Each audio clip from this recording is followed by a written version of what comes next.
Իհարկե կբավարարի, արդեն դատարանները ցավոք սրտի շատ կանխատեսելի են եւ երկար մտածելու խնդիրը չկա, բնականաբար կերկարացնեն, կալանքի միջոցը խափանման միջոցը կպահպանեն։ Պաշտպանության նախարարի հրամանով ինտերեսների ինստիտուտն է լուծարվում բանակում, նախ այս ինստիտուտի կարևորությանը խնդրում եմ անդրադարձել եւ ինչու որոշեցին լուծարել։ Նախ ես անձամբ շատ գնդերեսների ճանաչել եմ ու իրենց ծառայության ընթացքից խոսել եմ, պատմել են եւ կարամ ասեմ շատ կարևոր էր գնդերեսների ներկայությունը բանակում եւ զինվորների բարոյահոգեբանական մթնոլորտի հետ կապված եւ ծառայողներին պաշտպանելու հետ կապված ներքին խնդիրներում, օրինակ վերադասի կողմից ինչ-որ ճնշումների դեպքում կամ ներքին խնդիրների դեպքում շատ օգուտ էին տվել եւ իրոք շատ երևի նույնիսկ ինքնասպանության փորձեր էին կանխել, շատ առողջացնող դեր ունեին գնդերեսները հոգեվոր առումով եւ ընդհանրապես կենցաղային առումով բանակում ցավալի է եւ Քրիստոս մեզ ասում է, որ ծառը պատուղներով է ճանաչվում եւ պետք է մենք գործով ճանաչենք մարդկանց, իրենք իրենց քրիստոնյա են անվանում, հայ եկեղեցու հետևորդ, բայց իրենք նույն եկեղեցին, որին որ իրենց հայրն են համարում, մայրն են համարում, իրենք դուրս են հանում բանակից, բանակում ներկայությունը հանում են եկեղեցու, բնական է իրենք մեր եկեղեցու անդամներ չեն, իրենք իրենց գործով ցույց են տալիս, որ իրենք հակառակ են եկեղեցին։ Հակառակ դեպքում որևէ իմաստ չուներ գնդերեսների ինստիտուտը լուծարել։ Դուք տեղեկություններ ունեք գնդերեսների նկատմամբ ճնշումներ եղել են միանալու այսպես կոչված եկեղեցու բարենորոգման, չեն համաձայնել եւ դրա համար են գնացել լուծարման։ Լսել եմ, որ այդպիսի բաներ եղել են, կանչել են գնդերեսներին եւ ամեն մեկին առանձին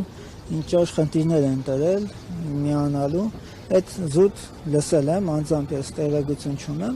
բայց բնականաբար այս ամեն ինչի տրամաբանության մեջ տեղավորվում է լուրերը եւ քանի որ չի հաջողվել իրենց միացնել գնդերեսներին իրենց տխրահռչակ այս շոուին, ստիգված արդեն որոշել են գնդերեսների ինստիտուտը ցրել, ինչը որ միանշանակ վնասում է առաջին հերթին մեր Հայաստանի Հանրապետության քաղաքացիներին եւ զինվորներին։ Եվ այս մասին ավելի շատ պետք է մտածի ազգաբնակչությունը, քան թե մենք։ Մենք մեր ծառայությունն ենք անում իրենց համար։ Հիմա իրենք զրկվելու են այդ ծառայությունից, իրենց զավակները ավելի քիչ բարվոք, ավելի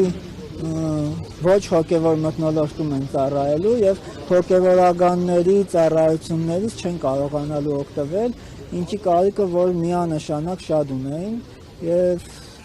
անգնահատելի էր պարզապես։ Այդ պետք է մենք ժողովուրդը մտածի, որովհետեւ իրենք են այստեղ ամենաշատ, ամենամեծ դժողը։ Պետք է անի ժողովուրդը, օրինակ արտաշեսակավակ եւ եկեղեցու դեմ հոգեվորականների նկատմամբ այս ճնշումները ինչ հալուցանություն պետք է ստանա եւ ինչ ճանապարհով։ Ցավոք սրտի ես կարծում եմ, որ այս հարցերից տված հարցերի պատասխանները պետք է տային մեր քաղաքական գործիչները, նաեւ ընդդիմադիր գործիչները բնականաբար,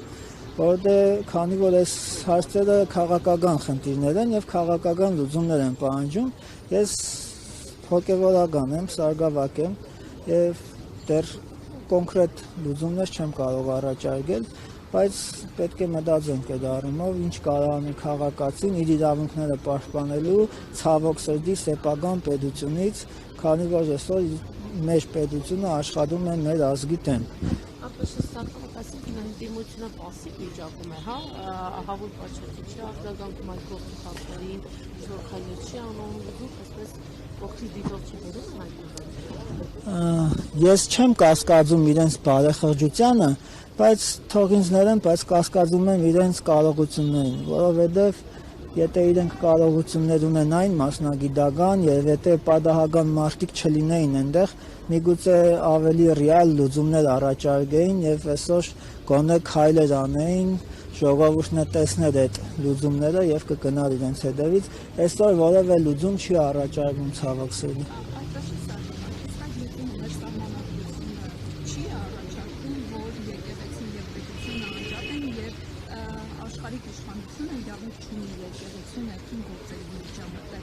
Այստեղ տեղին է ասել ուժն է ծնում իրավունք, ուժը իրենց ձեռքում է, ոստիկանությունը իրենց ձեռքում են, դատական մարմիններն իրենց ձեռքում են, ուզուրպացրել են ամբողջ պետական համակարգը եւ հիմա փաստացի սահմանադրությունը կարող է ինչ-որ մեկը ասել, որ ես եմ սահմանադրությունը եւ այս դեպքում արդեն այդ սահմանադրությունը վերածվում են տանում են թղթի կդորի, որ նոր ոչ մի նշանակություն չունի։